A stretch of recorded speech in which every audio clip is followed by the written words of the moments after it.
In today's business world, change is the only constant, and mastering transformation is the ultimate key to success.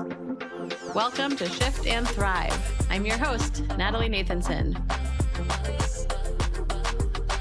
Each week, we'll bring you conversations with CEOs who delve into how they successfully drove critical change in their organization. This show is sponsored by Magnitude Consulting, bringing you the thinking power of a growth consultancy and the getting it done power of a full-service B2B marketing agency. Today's guest is someone I am so excited to speak with. He started his career in the U.S. Navy and served as an intelligence operator and analyst in the NSA in cryptology. After moving into the private sector, he started out in engineering, eventually moving into roles spanning operations, management, and sales before stepping into his current role of CEO, which is quite an impressive cross-functional career path. He's worked in multiple rapid growth scale-ups and has a depth of experience in the defense and intelligence markets. He spent the last 5 years in his current organization and is currently leading the charge as the CEO of DroneShield. Matt McCrann, welcome to the show. Thanks, Natalie. It's great to be here. It's really great to have you. And I have so many questions and areas I want to talk to you about. And I'd love to really start by setting the stage as we're talking about kind of driving change and innovation in an organization, to ask you, what is the biggest misconception out there you think about driving a major change in a company?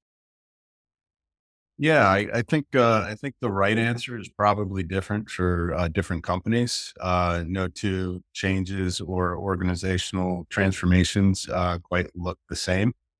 It's definitely a dynamic initiative for sure, regardless of the company. As far as what is probably the biggest misconception is the simplicity of it, because I mean, you have to break it down and see what are the most important aspects or contributors to affecting change or having an effective change. And it's really vision and people, right? So as a leader, as a CEO or a senior manager, even, in order to have effective change, you have to focus on the vision. It has to be clear, and you have to have buy-in and adoption among your team. So I think when you break it down there, it's a little less scary when you're trying to do this big change, work change, if you focus on the important components. Yeah. I think that is a very kind of simple but astute way to put that, and would love to drill into those two areas a bit more with you. I think starting with vision. So like, how do you think about that? How much detail do you include? Like, how do you develop the vision and make sure that you're helping your team truly understand what you intend? Yeah. So a big part of vision is, what are you trying to accomplish, right? Where are you going? Where's the direction? And I think the best way to kind of find your North Star is start with the customer, start with your market, and work backwards. Um, Business, we're in business for a reason. It's to serve a market, right? It's to solve problems and create value for that market. So you have to start there. Then you have to do a good self-assessment of, one, what are you capable of? The team that you have, the skills that you have, how can you deliver value? What value can you deliver? And then being very clear on where you're going to fit or serve that market, and then building the organization, the systems, the processes, bringing on new team members to support and execute against that. So I think it really starts with the market, and then a self-assessment of where you can deliver the most value for that market. Yeah. And specific to your environment, I know you've done some tremendous work in your current organization, and uh, starting with kind of an emerging market, and then kind of Yes. finding the applications for the technology, and then building out the use cases and scaling up your go to market. Can you talk about, how did you do this in the current environment where presumably there's a lot kind of continuing to change? Yeah, we're in a very fast-paced market for sure. So what and what we do, what we focus on is counter drone. So it's the detection and the analysis and then the protection aspects of from drones. So think drones, think robots. There's tons of reports coming out every week from various pockets around the world about the potential threat, the risks associated with them. It's a really fast moving field. The important thing is for us, to focus on building a team and an organization that moves quicker inside than the events and the threats move on the outside. Because that's the only way you'll stay ahead in a technology field that is just hitting kind of an exponential inflection point like we are right now. Yeah. Yeah. Do you think there's anything kind of unique in your mindset around like when to hire, who to hire to help make that kind of dynamic team a reality? Yeah, there's tons of thoughts around that, right? And tons of different ways to approach it, for sure. Yeah, hiring's one of the challenges, right? In a fast moving field, you need to hire right. You need to make some key hires, and they need to be home runs. Otherwise, you just uh, gave away 6 months to the events swirling around. Um, yeah, hiring. The key thing there is hiring for aligned mission, aligned objectives. Do you want people with a high growth mindset in a high growth field? Because that ends up being or running through your culture, and your culture has to be able to adapt and move quickly in a space that adapts and moves quickly. Yep. Uh, do you ever encounter kind of naysayers or folks that are kind of apprehensive of some of the changes, and kind of how do you manage that if so? Yeah, I mean, we're all humans, right? Change. Everyone will say change is good, but nobody wants to really change. Right? Sometimes it's difficult. I think anchoring that to what we've done here, about 6 months into my role as CEO, what we started implementing here among the team, and the team at the time was maybe 6 to 8 people. So a very small team where we could all shout down the hallway and still hear each other. But what we implemented was quarterly meetings for the purpose of really coming back, realigning on the mission of the company, also the core values and the what it ended up evolving into guiding principles for our organization. The reason that this was so important to have alignment on that and have everyone not only contribute but buy into our operating system, our DroneShield operating system, was because if everyone's on the same page, everyone knows where we're going, what we're doing, we can operate a lot more autonomously, and we can make decisions at the closest point to where that decision needs to be made, which allows us to move quickly.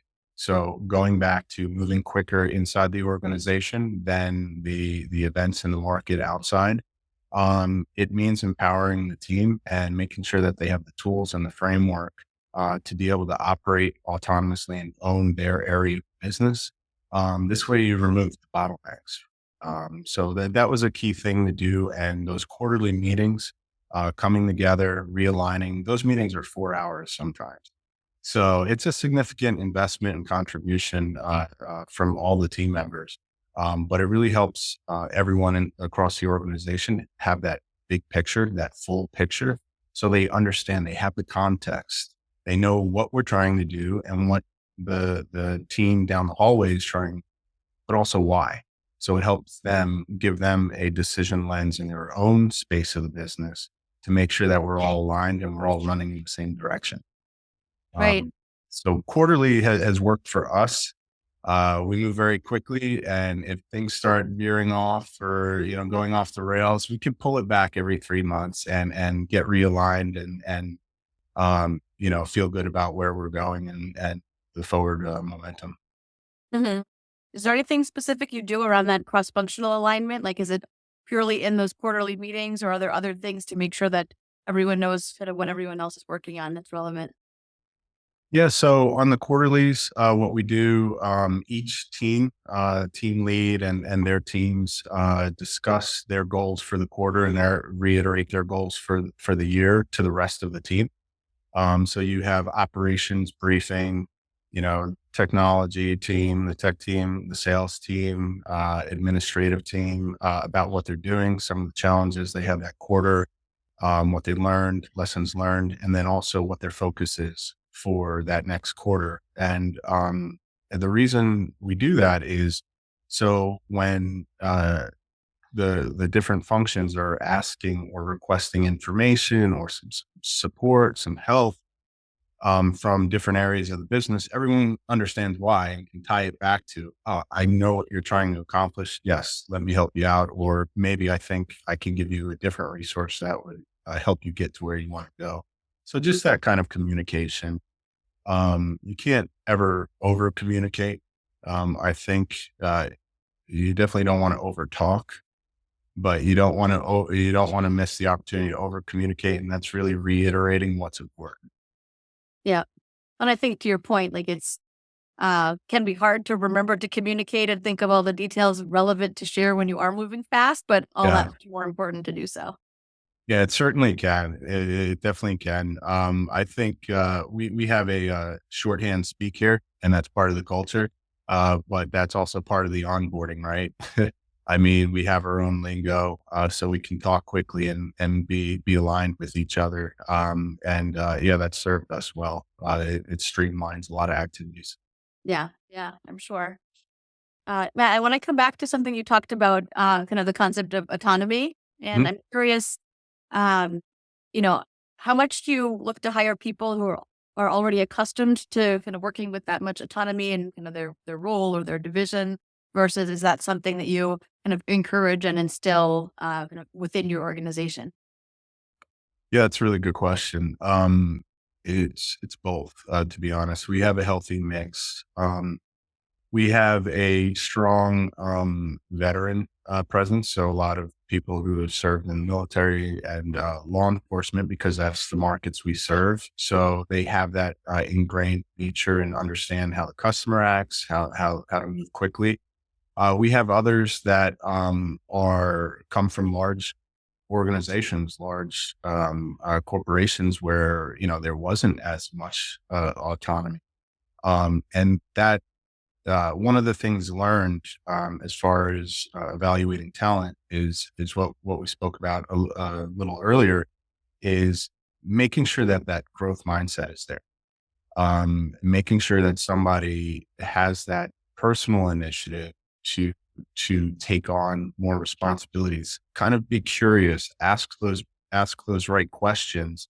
Those are people who are going to do really well in our type of environment, because we're creating that environment for them to take on opportunities to self-direct a little bit of their not only their career but the next set of responsibilities that they take on. So having that growth mindset, eager to learn, eager to understand, allows us to provide them opportunities and work that maybe is outside of their job description.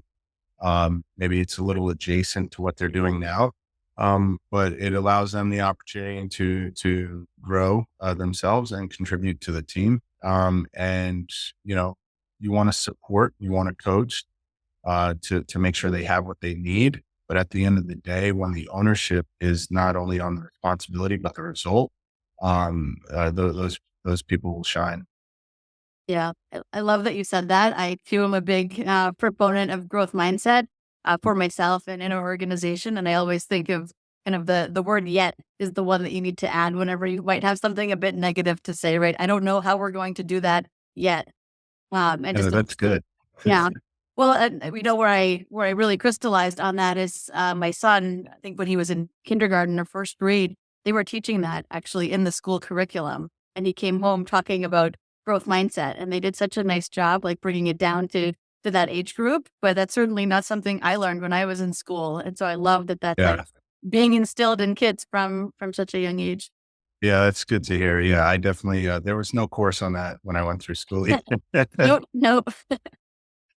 Um, Another area I wanna ask you about, Matt. You talked about what the team was like when you were at kind of 6 to 8 people and kind of just getting started. I know you've grown significantly over the years. Can you talk about some of those kind of key inflection points from kind of a team growth standpoint and kind of what that's looked like for you, especially like managing through that? Yeah, yeah, yeah. So that's a recent development for us. So the US company here, we're a global company. We do have a parent company internationally. And the team as a whole on both within both entities has grown significantly. We are at about 23 in the US now, the team that I lead, and we are about 240 globally now. So rewind a year ago, we were probably two-thirds of that. So it's been a lot of growth recently. Um, yeah, there are a lot of lessons learned. The systems, internal systems, and processes and communication chains. Communication is, I don't want to say this generally, but for us, is the first bottleneck, first thing to start breaking down. Because if you look at collaboration as like a bridge where you have one person on this side, you're on this side, and you have a colleague on the other, when you start adding more people and more cross-functional aspects to it, those bridges, they have to be reestablished and redefined as far as who's on the other end. Communication was something that we focused on early. That's why I said you can never really over communicate, especially in times of change. There's a lot of uncertainty, there's a lot of questioning. Maybe people buy in at different times as well. You can brief at a quarterly and say, "Here's where we're going. We're going to march up this hill." And you have some people who get it, and they're like, "Yeah, let's do it." And then you have others. Well, should we? Shouldn't we maybe look at this hill over here? So reiterating and communication is key during any kind of major change or transformation or scaling.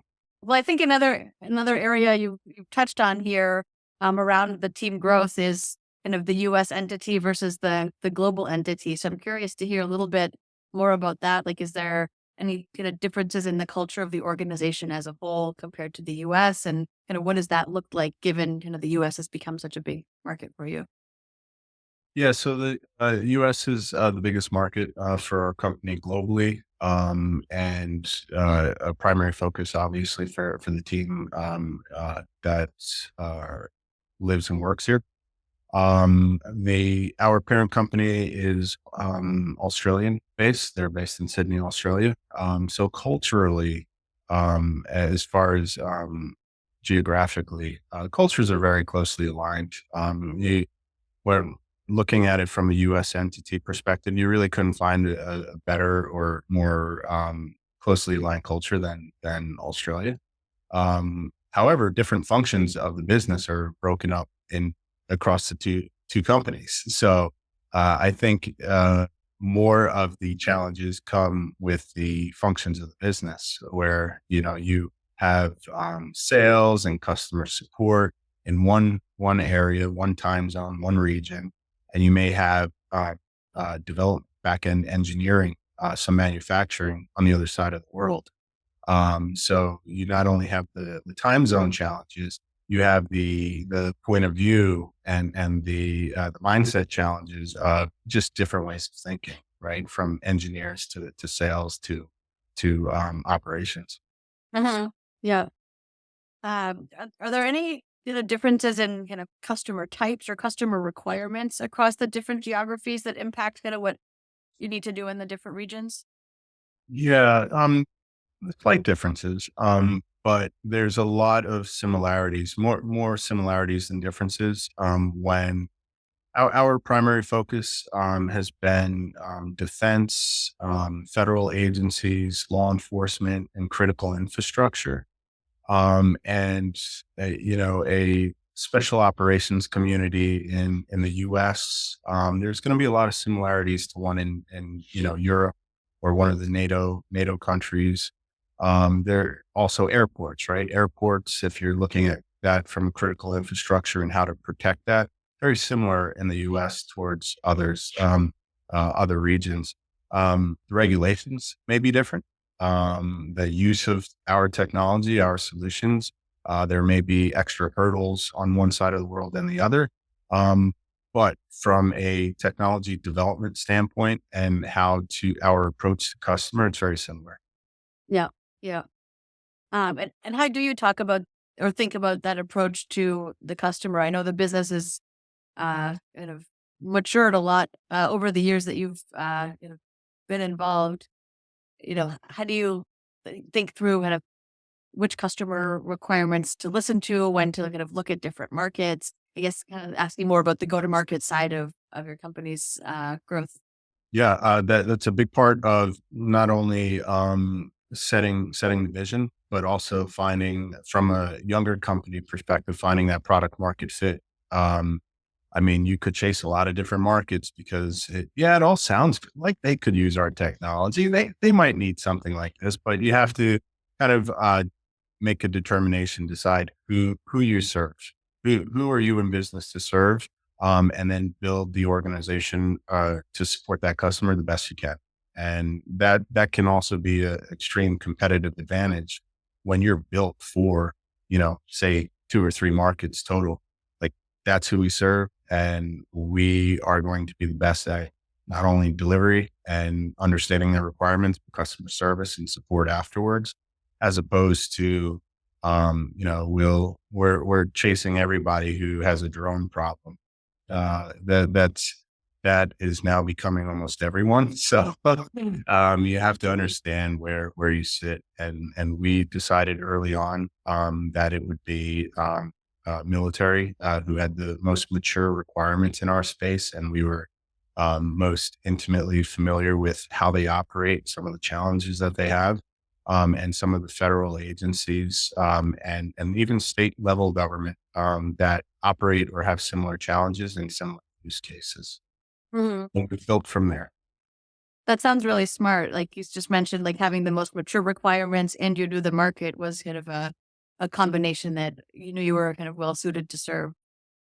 Yeah, yeah, but it's not like, we didn't have a crystal ball, and we're to be fair, we're not that smart. We didn't know that on the onset.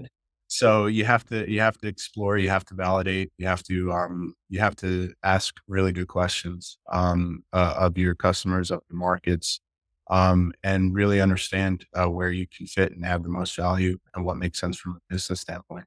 Yeah. Can you talk So a little bit more about that? I know that's something that early stage companies are always looking at, and how do other organizations do it? And like who was involved in the organization? Who is the one kind of being sure you're asking the right questions?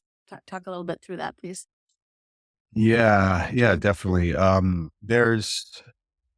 mean, I don't want to segment companies into 2 buckets, but if you could, and if you force me to, there'd be those before strong product market fit and those on the other side of strong product market fit, because you operate completely differently once you're on the other side, and know who that customer is.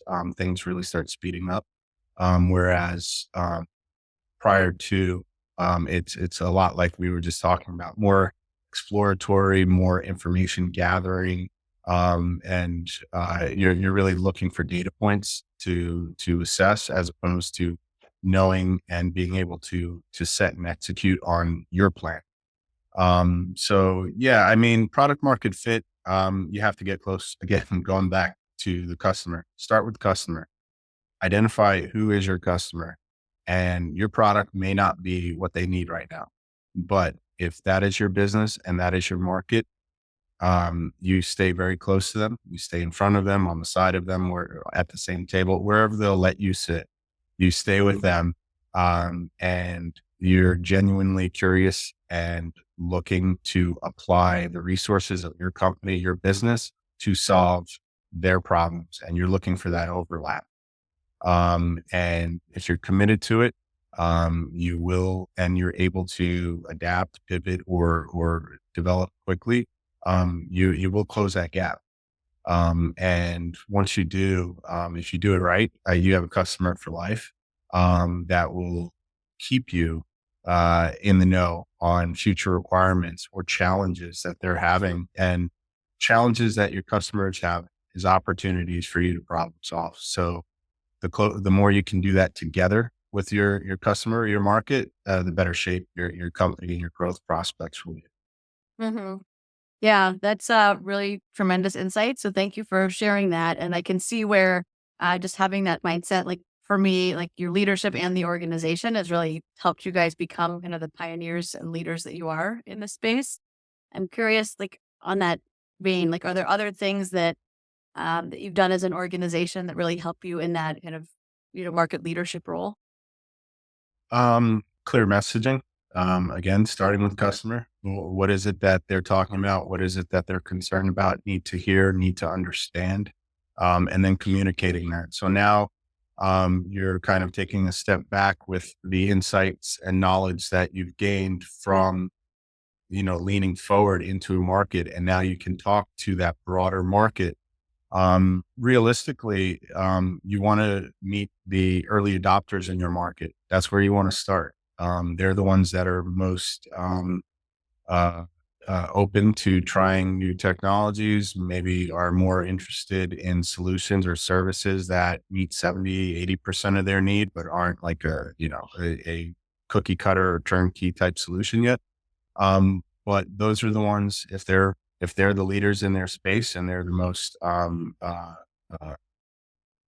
open to adopting early technologies, they'll help, and they may at least validate your business model, that validate your product or service, and give you enough early revenue to keep you afloat to continue to build until that product is mature enough where you can address the broader market, which is not maybe more risk averse or may not be as willing to try in experimental technology, but in the working with your early adopters, you have now past performance and you now have a validated product and use case. Hmm.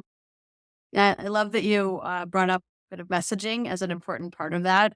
And you're definitely preaching to the choir as far as starting with the customer. And I think So, naturally for technology companies, and when you do have kind of a unique or disruptive technology, it can be so easy and the temptation to focus on the technology and kind of all the great things that it can do.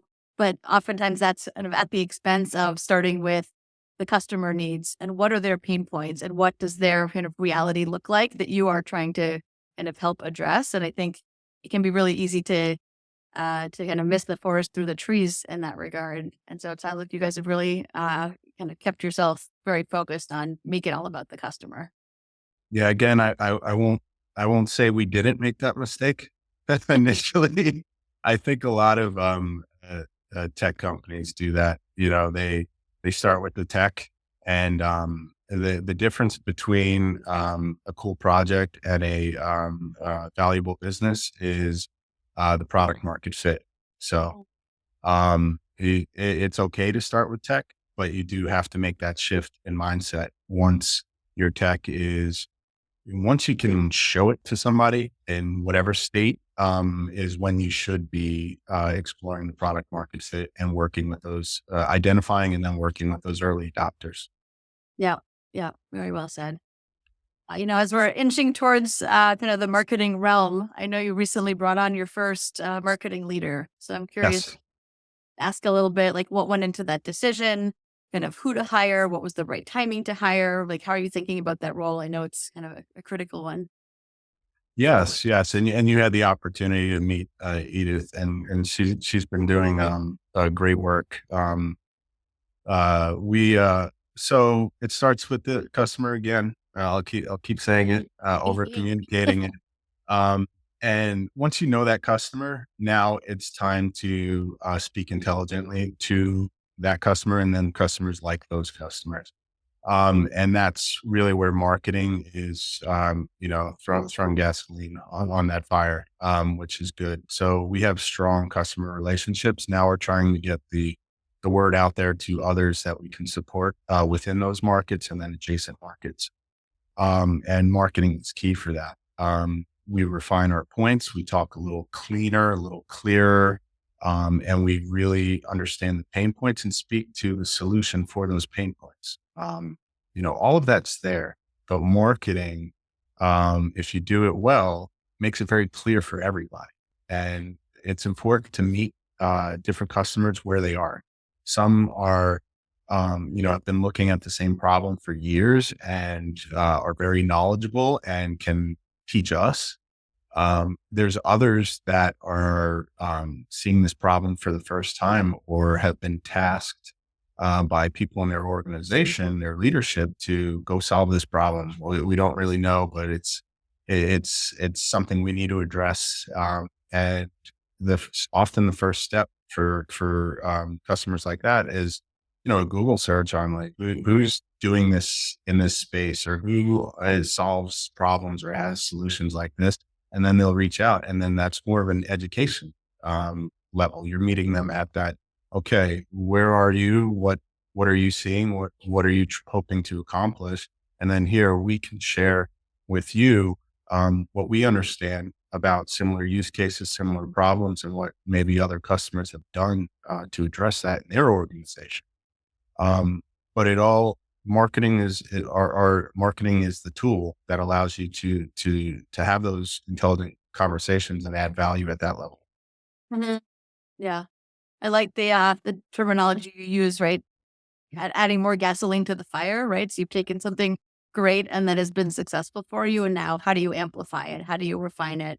And then really move into that kind of scale, further kind of scale mode. Well, and I'm actually curious, maybe you have some examples here, but I've seen some instances where you see companies maybe start heavy on the marketing side before they have some of that figured out, and even before they know who their customer is.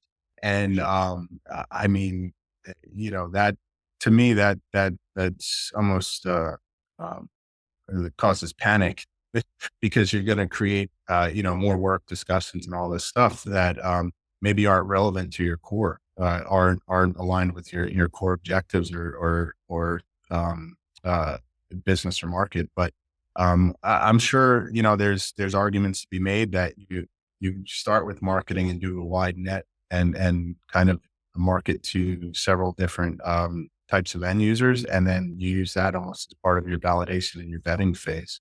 I'm just curious. You have more marketing experience than I do, so you've been at it for several years. So have you seen that, or do you have I guess um, advice or best practices for like a leader who's looking at when to make the decision to bring in marketing? Because it's something we've considered for years. Yeah, yeah. I think it's a great question. And, just like many business decisions, there's no like one right or wrong kind of answer, and it's very organization specific. I was actually in a discussion yesterday that was pretty interesting. Right. Like marketing for a differentiated solution looks very different than if someone is kind of in a sea of competition and they don't have a great sense of kind of how to set themselves apart, what sets themselves apart. So I think where you guys are, have really focused on what is your unique value to the market and how can you support um, your customers. And now you're in that mode of kind of how do we amplify that? That's a great place to be. I think when organizations are in a very competitive space um, and they need to figure out how to set themselves apart, sometimes it's a bit of kind of product or solution development and refinement through kind of some of the marketing disciplines. So looking at kind of what else is happening in that competitive landscape, and we can't just say it's only our people and our process that makes us better, right? There needs to be more to it than that. And so if the answer is there isn't much that sets us apart, you can try to kind of have marketing and sales kind of push uphill to get the word out, but that's a very expensive proposition. what's more instead of having marketing and the marketing skill set like along for the journey of, well, what can we bring to our solution, whether that's in the product, in the delivery, and right the pricing, like all kinds of ways to like levers to look at of how you truly bring something unique to the market and kind of find your niche between kind of who you serve, what you do for them, and how is it different than everybody else. Yeah. Yeah. I mean, that makes total sense. Differentiators are key. Sales, marketing, it's a different game you're playing if you don't have clear differentiators. So yeah, that makes total sense. Yeah, yeah. Well, and I think similarly, like I know you have kind of spent time in kind of the sales and business development function. So even though you're kind of a sophisticated technology company, kind of that mindset of always thinking about the customer and the market and who do we serve, like if you were able to get as far as you were without marketing because you had that mindset internally, even if you didn't have maybe the formal kind of marketing skill set.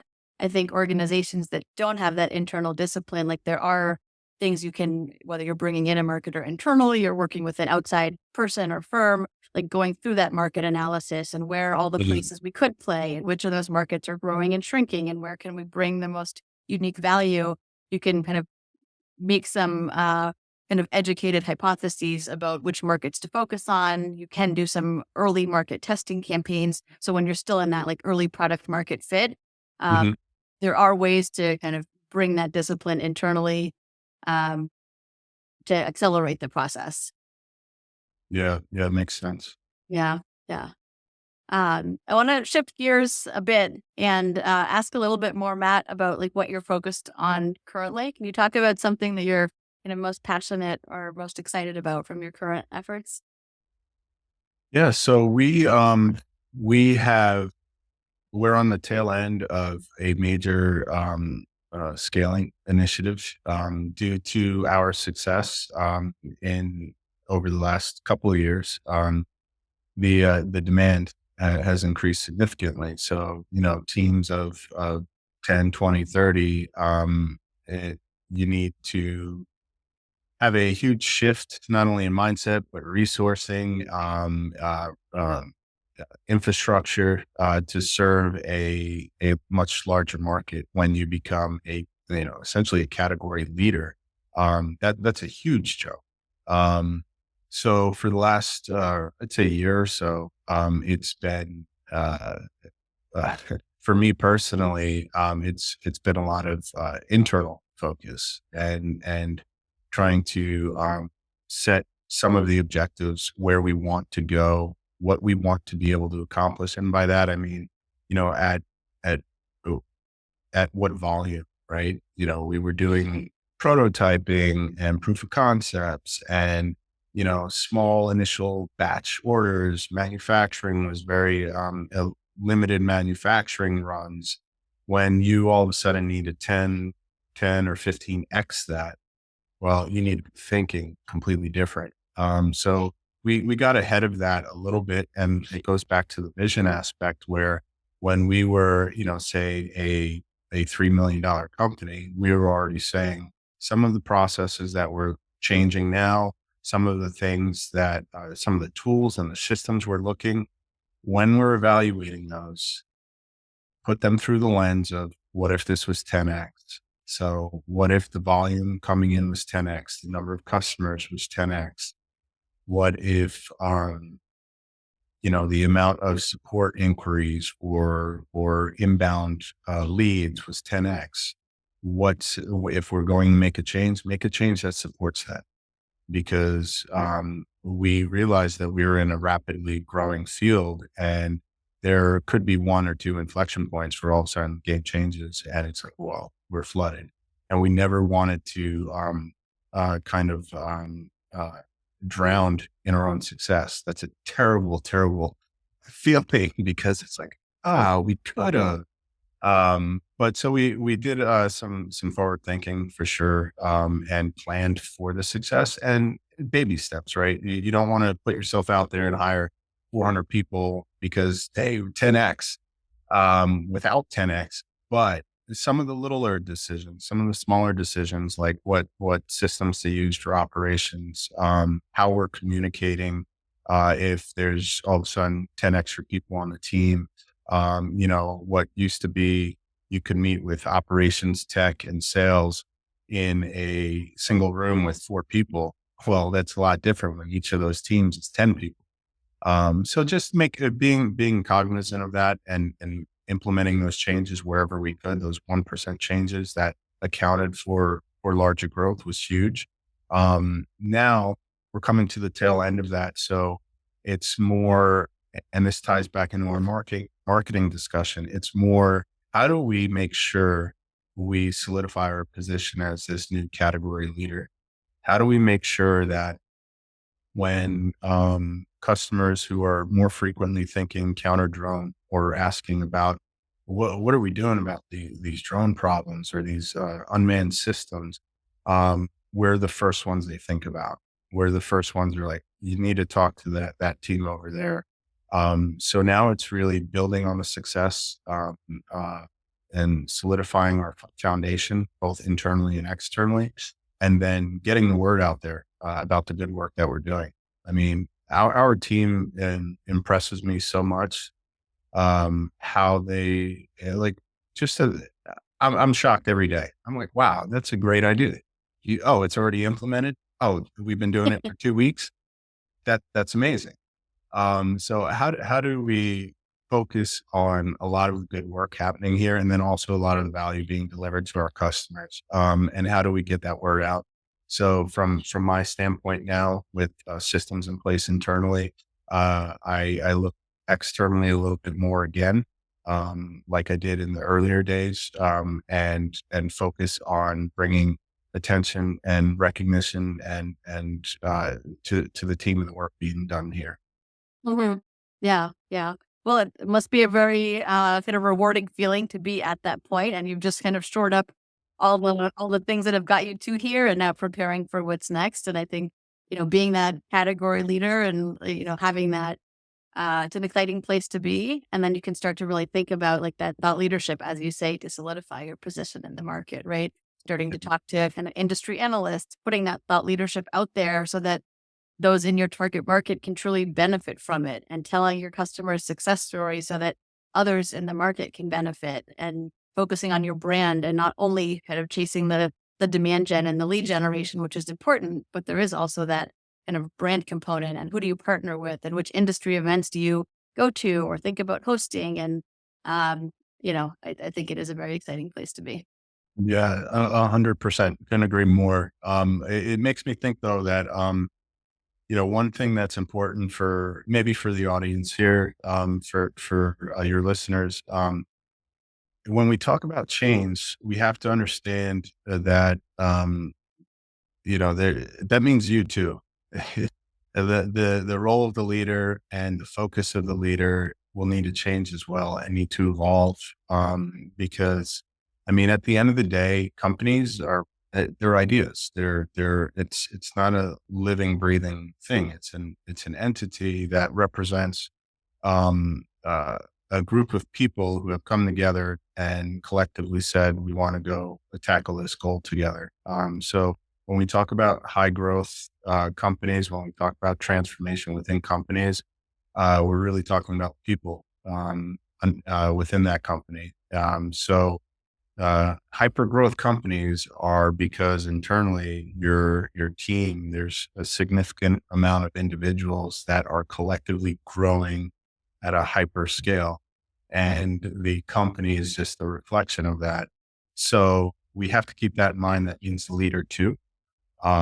We have a part of our culture that has evolved over time is that growth mindset that we both subscribe to. And the one of the mantras that we have here is that in 6 months we should be significantly better at what we're doing today, and in 12 months we should be able to look back at this day right now and be a little embarrassed about where we were. So, Love that. and that's not because we're bad at what we do or we don't know what we're talking about. It's just, we expect that type of growth and evolution, in those 12 months. And as a leader, you have to think about that in the sense that if there's that much growth, I'm not doing the same thing that I'm doing today in 12 months. So be looking out on the horizon as far as where you need to grow and lean forward for your team's perspective, because at some point in time, you make that transition where it's like team enablement as opposed to, running full speed in one direction just to get it done, roll up sleeves. And once your team is better at that than you, like it starts becoming, you need to create an environment where your team can do their best work and feedback loops and communication systems that allow for all that cross sharing of lessons learned so everyone can grow. So I know that was a bit of a tangent, but I think it was important to mention that leaders have to realize that you're going to grow maybe the most. So what you're doing today, if you're doing it right, it's not the same in 12 months. Yeah, I am so glad you brought that up. I think it's such an important point and not one that always gets talked about. I would say, it's something that I'm going through myself now. And I think these changes can be driven purely by growth, but they can also be driven by kind of external like market disruptions and changes and things like that, that you kind of, have to ask yourself, like right now for myself with the changes with generative AI and where technology is headed, like marketing is fundamentally changing and we're just at the very beginning of it. So, right, how to work with the team differently, how to empower the team, but more so is how to push myself to think differently. And then that also requires then leading the team differently. Yeah, I think yeah, to your definitely. point, like that does like dovetail with the growth mindset. And I think the humbleness to know that, whatever got me here is not what's going to get me and the team and the organization to kind of where we could be. Yeah. Well, you already got the most important part, right? I mean, you understand that, and sometimes that's hard to see. So I think you're on the right path for sure. Yeah. Yeah. I like that line about you might feel a little embarrassed and that's a good thing. Like that's the Yeah. one that I'm gonna take away from this conversation. So thank you for that. Matt, great segue. Like I'd love before we close up the conversation to ask you maybe a bit more of an introspective question. So thinking about, your own leadership, knowing what you know now, like what advice would you have given your younger self in your first ever leadership role? Um, yeah, there's probably like a book of advice that I would have to write down for my younger self. I think probably a main theme would be um, there's zero chance of being perfect. So get the important things right and stay focused on those.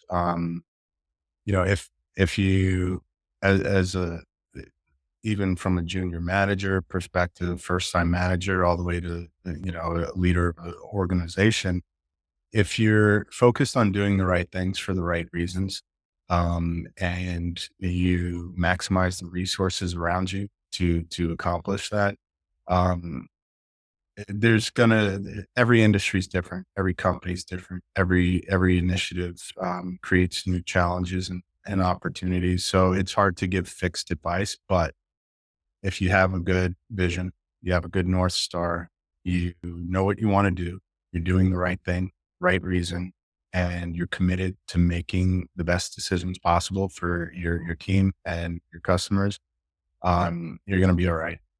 You're going to learn a lot, you're going to figure out a lot, but you won't make any irreversible mistakes.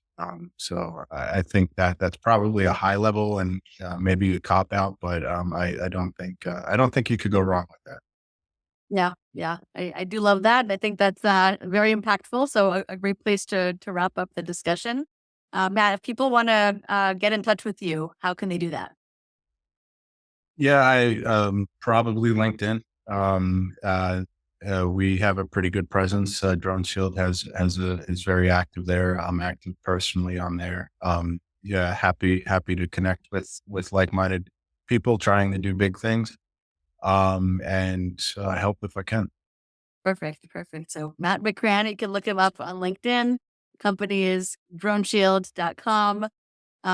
Thank you, Matt. Like this has been a really fantastic conversation. I know I personally learned a lot, and I know our listeners did as well.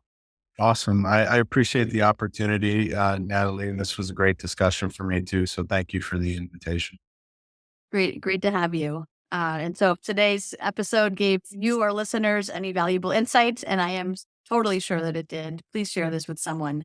We all know that spreading this kind of knowledge and information really helps all of us grow as leaders and equips us to drive successful innovation and transformation in our organization.